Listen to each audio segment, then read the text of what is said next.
योगेंद्र जी ने रहस्यमय रूप से चुप्पी साध रखी थी पूरे चुनाव प्रचार के दौरान भी, एग्जिट पोल पर भी कुछ नहीं बोले। योगेंद्र जी, आज तो खुलकर बोलना चाहिए आपको और बताना चाहिए अरविंद केजरीवाल का ये जो डाउनफॉल हुआ, डेसिमेशन कह सकते हैं ना, क्या वजह है इसकी?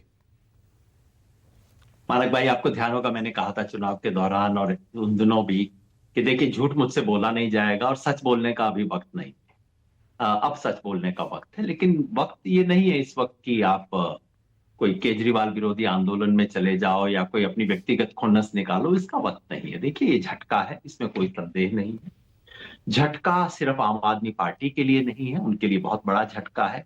ये झटका उन तमाम लोगों के लिए है जिन्होंने आज से 10 साल पहले, 12 साल पहले इस देश में एक नई तरह की राजनीति का सपना देखा था।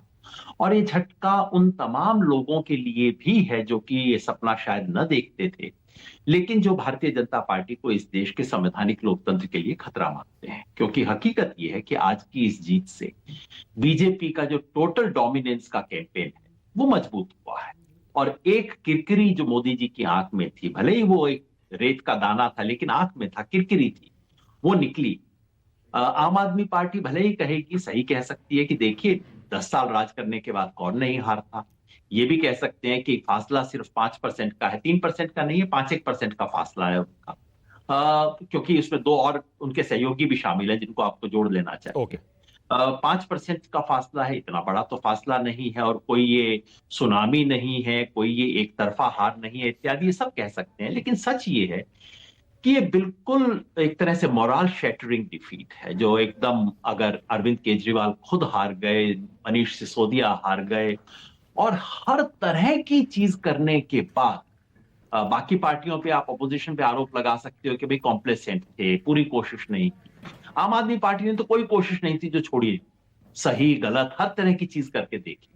तो इसलिए उसके बाद हार होना एक बहुत ही मोरल शैटरिंग डिफीट है। और आम आदमी पार्टी के भविष्य में बची रहेगी, कैसी बची रहेगी, उस पर एक सवालिया निशान लगाती है। ये झटका उनके लिए भी है जो आम आदमी पार्टी में नहीं है, मेरे जैसे लोग, लेकिन जिन्होंने एक वैकल्पिक राजनीति का सपना पाला था। वैकल्पिक राजनीति की बात आम आदमी पार्टी ने और 2015 तक छोड़ छाड़ दी थी। लेकिन उसके बाद ये था कि चलिए गरीबों के लिए कुछ करेंगे, जो उन्होंने वास्तव में किया, पहले अपनी टेन्योर में किया।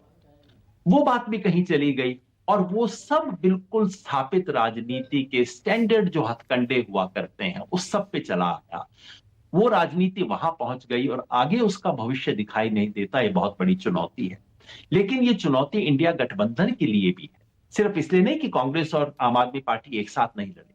उसका असर शायद 2-4 सीट पे हुआ है, उसको पूरे दिल्ली चुनाव के परिणाम के लिए आप जिम्मेवार नहीं ठहरा सकते।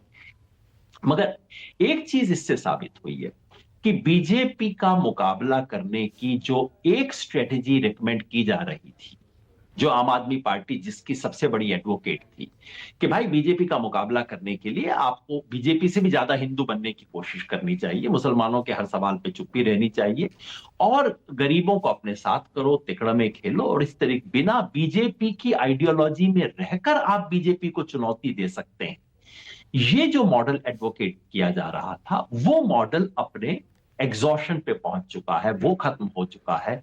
तो अब पूरे इंडिया गठबंधन को बीजेपी का सीधा मुकाबला करने की कोई रणनीति बनानी होगी, जो बहुत बड़ी चुनौती है।